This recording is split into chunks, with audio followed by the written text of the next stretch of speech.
Hey, what's up everyone? Welcome to Target Focus Life. I'm excited for today's video because we got a special gun and a special guest, Travis Mears. Today we're going to take a look at the Fabarm XLR5 Waterfowler. So if you're looking for a detailed and in-depth review, you've come to the right place.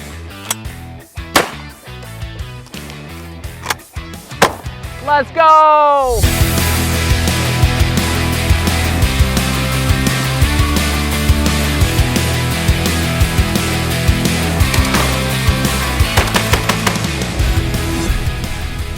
I'm excited to jump into this one, Travis. Some of you that have been following the channel might recognize Travis. Travis Mears, Shotgun Passions with Travis Mears on YouTube, and owner of Clay Sport Ranch. Steve, excited to be here. We have so much fun when we get to do this stuff together, and it doesn't happen very often, so thanks for having me. About a year ago, we were down at your place. That's right. We reviewed the XLR Chesapeake waterfowl gun. Golly, this one looks a lot the same, and there are many similarities. We're going to dive into that today, but there's some key differences. I'm going to just read a little bit of the marketing material. I always like to start out with what marketing has to say about their own shotgun. And this is the Waterfowler, so as you could probably put it together, this is a waterfowl shotgun. Right, camo, composite stock, all the things that make it a waterfowler. And we actually got the chance and opportunity yesterday to take it out and shoot some ducks with it. We did. We had a ball. We had a good duck shoot yesterday and got to put it to work. Absolutely. So here is what Fabarm says. Over the last several years, Fabarm XLR5 shotguns have taken the competition world by storm. A long list of technical features that have never been incorporated into a semi-automatic shotgun, combined with durability and reliability, has made the XLR5 a favorite with target shooters. The engineers at Fabarm are now applying the same philosophy to making a specialized waterfowl model. Well, there you have it. Yeah, Steve, that's a fancy way of saying that these guns are derived from the target world and fancied up for the waterfowlers. So, you know, like in my world, shooting sporting clays or whatever, this is what the configuration I would like a shotgun, but slap some camo on it and, you know, some really good Cerakote coating, and now we turn it into a waterfowler. The rib is a big difference between this one and the Chesapeake. We'll dive into that in a minute, but let's hit the specs really quick. The MSRP of the right-handed version is $23.50. They also do have a left-handed version, true left-handed version, right? That's right? Left eject. Left eject, and the stock dimensions are different. We'll dive into that here a little bit in spec. 12 gauge, only available in 12 gauge, 3-inch, no 3.5 inch. 3.5. My personal preference, honestly, I don't need a 3.5 inch. 3.5's kick too much. Yeah, I prefer 3-inch, but you might disagree. Let us know down below if you got to be that 3.5 inch guy or gal. Now, these with, I think all Fabarm semi-autos are gas-driven guns. That's right. This shotgun has the pulse piston, which when we break this apart, we'll take a peek at that. You were sort of explaining to me all about that yesterday. So pulse piston's got a lot of awesome technology behind it, and helps you shoot a variety of different ammo, and the gun still cycle in and repeat the same way. The gun tips the scale at 7 pounds. Well, that's according to Fabarm. We always like to throw it on the scale, see what we're working with here. This is the 30-inch model. This comes in 28-inch or 30-inch barrel lengths. We have the 30-inch, and it's tipping the scales 7 pounds, 7.4 ounces. 28's going to probably be a couple ounces lighter, right around 7.5 pounds. Right. I kind of like that for a weight. I do too. I mean, especially when we're shooting, you know, ducks in the field, we're typically shooting higher velocity or bigger payloads in our shells, and so a little bit heavier is a good thing in my opinion. Helps absorb some of that recoil. Recoil, smooth swing. Right. You know, you're not too whippy with the gun. You know, and I don't think that's overly heavy, but one of the things that goes into that weight is all the internals, and we'll get into that in a little bit, but you're not going to find any plastic in this gun other than the stock. So all the gas pistons, all the internals on this operating system is really high-end, nice metal. Yeah, that's the thing that really stood out to me on the review we did with the Chesapeake is just the way these guns are constructed, put together, very good quality. Looking at the stock dimensions, if you'd hold that for me, Travis, length of pull, distance from the trigger to the center of the butt end is 14.5 inches. Now, if you want to change the length of pull, I believe you do have to get pads from Fabarm. There's some different widths of pads, correct? Right. There's 3 different options on the website and in various thicknesses, and so it gives you an option, you know, for example, in the summer when you're dove hunting in September or whatever, you can have the thicker pad on when you're wearing a t-shirt, and then when we go into the winter and you're wearing your big duck hunting jacket, you can go to the thinner pad so that the gun length of pull is about the same. And I have not done it, but looking at this gun, I assume it's just the 2 screws in the butt end. That's right. Take it out, replace Super it. easy. Drop at comb is 1.6 6.25 inches, where drop at heel is 2.375. So we have almost 3/4 of an inch of drop along the comb. Now, are these are not replaceable, correct? That's correct. So you got what you got there, but there are some shims in the box. Right. You can change the cast, you can change the height based on the shims in the box. So not only can you make the adjustment of drop and cast with shims, but if you actually take a look at this shotgun, I mean, you're not going to see it on video. There's a greater amount of cast at the toe than there is at the heel. So that's what we would call toe out. That toe is kind of coming down away from our pectoral muscle, which I'm not sure because most manufacturers don't put this on their website. Fabarm is very extensive with the information they put on their website. But I believe a lot of manufacturers of your basic semi-auto hunting shotguns aren't going to have that toe in or out. They're going to be a little bit more neutral. Which I really like, but that kind of does drive the point that if you're a left-handed, left-eye dominant shooter and you just try to pick up this gun, it's probably not going to fit you real well, but that's why they have the left-handed version. Last thing I like to look at with specs is trigger pull. I'll have you hold that for me a second. Why don't you go ahead and just dry fire that, see what you think of the trigger. I mean, you're super familiar with these guns. I imagine it's just like your Chesapeake. Yeah, it is, and there's no creep in this, so it's real crisp, whether you're wearing gloves or barehanded like I am today. Interested to see what it pulls at. I'm going to take a guess, maybe 5. I'm gonna go closer to 6. Yeah. I'll go 6. I'll just keep it at that. One thing has proven to be true over the years of doing these reviews. I'm not very good at guessing, but I think it's a little heavier. Now, I have talked with Fabarm. They didn't like the way I did it in the last video because they say when they test triggers, I think they come up at some type of angle. I do it this way in every single video, so I need to stay consistent. When we're approaching 5, we're at 5. 5 point, ooh, oh, no. 6 pounds, 4.9 ounces. All right, moving right along, Travis. Time to jump into ergonomics. This is one of my favorite categories. This is the kind of the look, the feel, the function of the shotgun. So starting with the controls, why don't you just tell us a little bit about the controls? Different than some guns on the market would be the left-hand button. So, for example, the button's on this side of the gun. I'm going to go ahead and open it. And what, in my opinion, makes it easy to load because your offside hand, okay, we're dropping a shell with this side and we're pressing with this side. So we're dropping a shell in with that and pressing that, and the hand's already close to the forearm, going straight into the ready position. Let me mention about that bolt release button. So we were hunting yesterday, and you know, we're not doing the review, and I'm just speaking candidly. I said, I don't see this as a big deal. Like, I am so used to hitting this right here with my middle finger. I thought this would be a little more awkward, but I'm hunting and I just tilt the gun like that, hit the button, I'm right there. Right. So I didn't have any issues with it, and I have not shot but the Chesapeake with that. Oversized trigger guard. Yeah, I think what it says, I look at that and I'd say it's maybe slightly larger than average. It's not a real big trigger guard. Not a big deal unless you're wearing huge mitts, but I mean, totally adequate to get your hand in there. No issues with that. Crossbolt safety on the rear. One of the things that came in real handy yesterday, in my opinion, especially when it's 25 degrees and cold, is the safety being right behind the trigger, and it's oversized. And so there's a duck coming in, and I'm coming in with my hand. I can apply pressure with the middle of my trigger finger. And so, in my opinion, in a hunting scenario, that makes us just a little quicker. And I absolutely prefer the crossbolt safeties on the rear versus the front. You'll see some manufacturers put it on front. That comes down to a personal preference and probably what you have experience with. What you're used to. So when we look at the stock, we got a few things going on here, right? We got a basic micro cell, I believe it's 22 millimeter pad, which we already mentioned. You can get different widths of pads or lengths to adjust your length to pull a little bit. Do you know what this material is on the comb? It's still going to be the soft touch. It's just going to be in the black instead of in the camo. Okay, so it's just a black soft touch. That's right. Same texture as you have on the soft touch here, which feels awesome. Yeah, I mentioned that yesterday while we were hunting too. Soft touch is a good description of what it actually feels like. I love it. I really like rubber overmolding in some of the guns, but you really don't need it when you have a gun with this soft touch. Soft touch has got the checkering as well. Yeah, I really like that. Feels great in the hands. We kind of talked about the controls a little bit. When you're looking at this receiver, you'll notice something kind of interesting. Generally, receivers don't have this thing on top. What's this all about? So the long rib extends your plane from the barrel back onto the receiver. This being a slightly higher rib than what you might find on a sporting gun or a flatter gun. And some manufacturers will have a step rib, that step down right here, but this rib is going to extend all the way back, giving you a longer sight plane and a flatter sight plane. Well, and as you nicely pointed out yesterday, I have an abnormally long neck. I mean, I think you said that several times. At some point, it starts to hurt. That being said, we acknowledge that. It ties in with this shotgun because of the raised rib and the way that this gun fits me.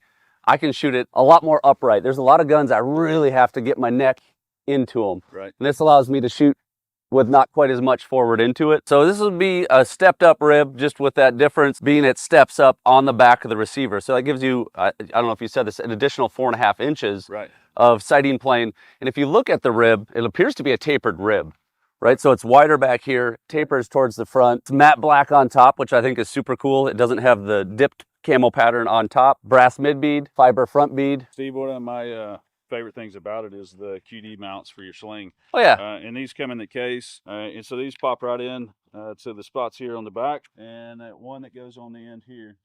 And so then you can use your favorite sling, carry your decoys and your shotgun all at the same time. I look at grip radius. I like the reach for me. I land nicely on that trigger. Probably a little front heavy, which I don't mind at all. Right. If it's slightly forward. And it is. We got this whole gas system, which we'll jump into a little bit later, and that creates a little forward lean on it. But honestly, I mean, tell me your opinion on being a little forward heavy. It's not a big deal to me. You know, if I was shooting clay targets, I'd try to balance it out a little bit by, you know, maybe adding weight in the back, but unnecessary for my waterfowl guns for sure. We're going to look at recoil and reliability. You know, I already have a pretty good feel of what I'm going to think about this gun. I've shot quite a few steel waterfowl loads through it yesterday. Was really impressed right out of the gate with how light the recoil felt. Let's throw some light loads in. I have some Federal Top Gun 1 1/8 1145s. I'm just going to wrap off a few rounds.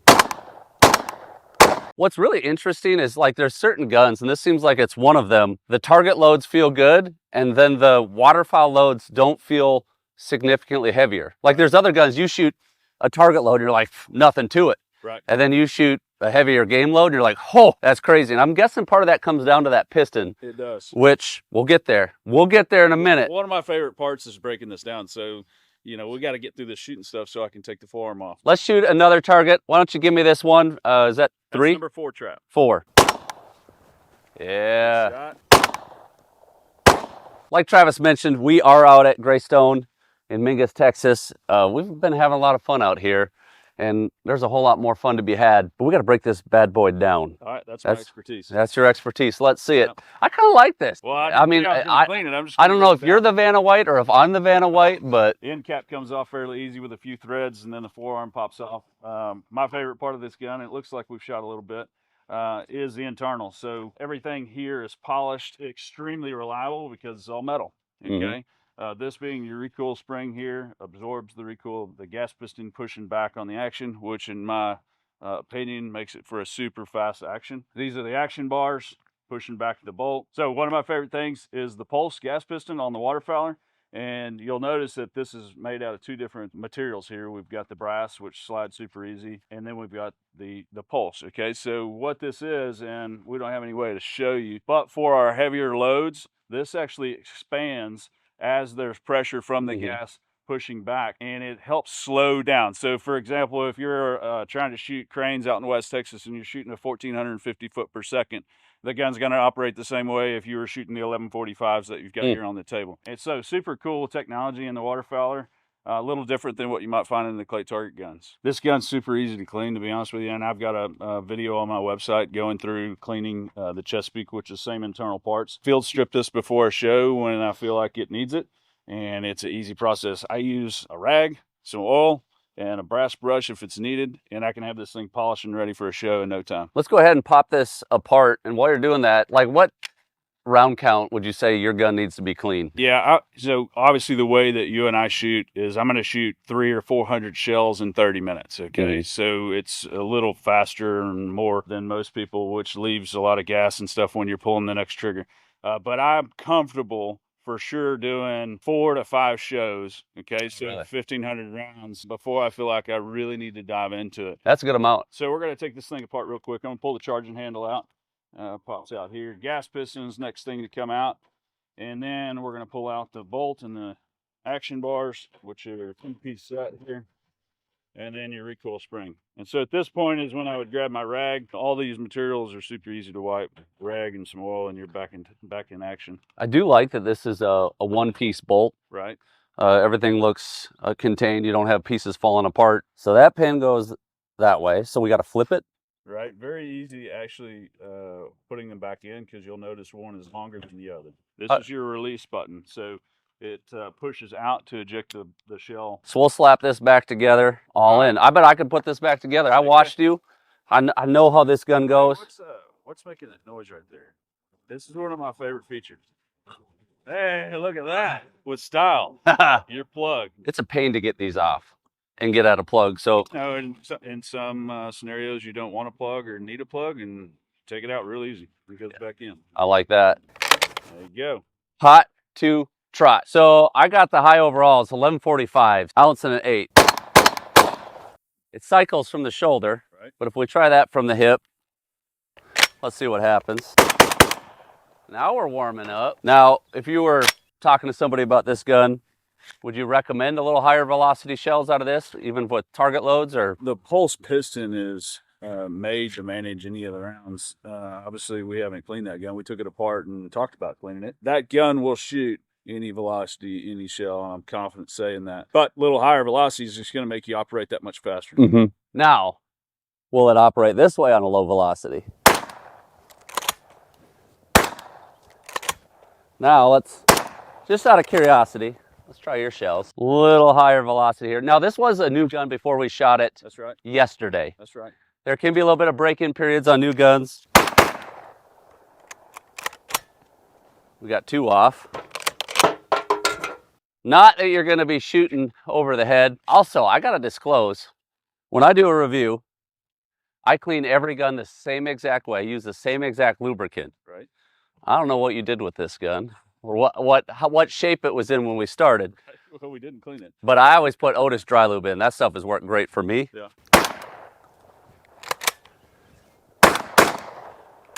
It's starting to run. I feel like the more we shoot this gun, the more it's loosening up. Yeah. Like Travis already mentioned, unplug this bad boy. We throw that on the ground. That's important.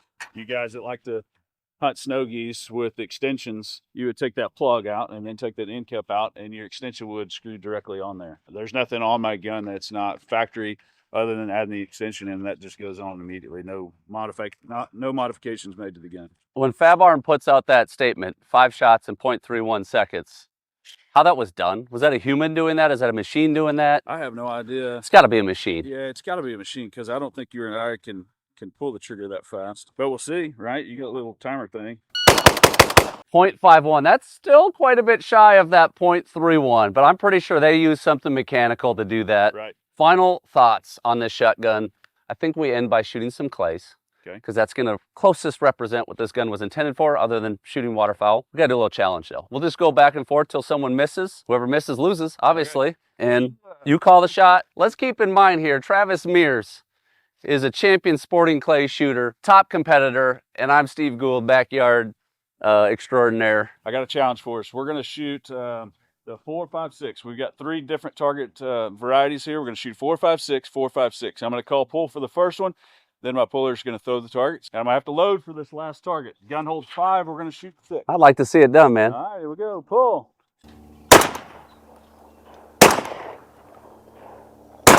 Back to 4, 5. I got to load for this last one. There it is. 6 straight with a little load in the middle. You can do it. Come on. Pull. Game over. Well, I don't know what to tell you, Steve, but I will give you one more chance. Pull. Got the 4, got the 5. Missed. 6. Keep going, keep going. And we got a load on this 6th one. It's in the air. Dead bird, dead bird. I missed that bird. That's 6, a little bit in front of that one, no big deal. So here's my final thoughts on the XLR5 Waterfowler from Fabarm. Ergonomics are very pleasing. Shot it pretty well. Right. Maybe not Travis Mears at Clay's well. I really like it. I think it's a great gun for the money. I know that there's going to be some people watching this video that look at the price tag and think it's kind of crazy. Take a gun like this and put it side by side with, you know, a $1,000 gun. Night and day difference in the quality. There it is, guys. Hope you enjoyed this look at the Fabarm XLR5 Waterfowler. Remember, whether you're in the field or in life, you're only gonna hit those shots you're laser focused on, and obviously I was not laser focused on that one. So live target focused. Thanks, Travis. Yeah, good.